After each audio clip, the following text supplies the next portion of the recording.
auto sales. We're out driving our 91 Dodge Ramcharger. Speedometer reads about 10 miles an hour fast, I believe. Said upgraded to 456 gears, but you can still go down the road nice. We're going probably around 60 and 2,000 RPMs. Obviously a little noise from the tires, but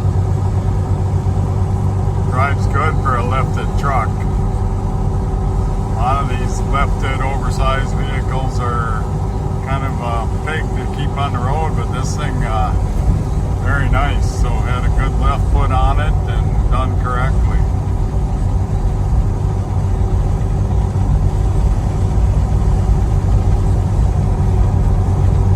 Got diff lockers and the tack, of course, and upgraded gears, so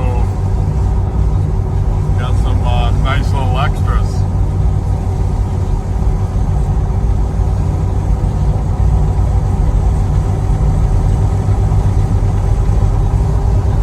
Said goes down the road nice, no pull or nothing.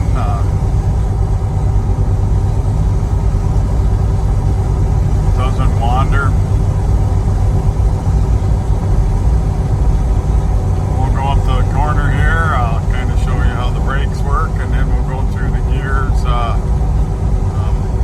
taking off. You know, in my walk-around video, I say there's some imperfections in the hood, and I don't know if it had some light hail once or it had some hail in it and they didn't fix it. It's not major, but I just like to let everybody know about everything that I see on my stuff. There could be a pretty good chance you're going to go just by me and my pictures and my video, and I try to be transparent as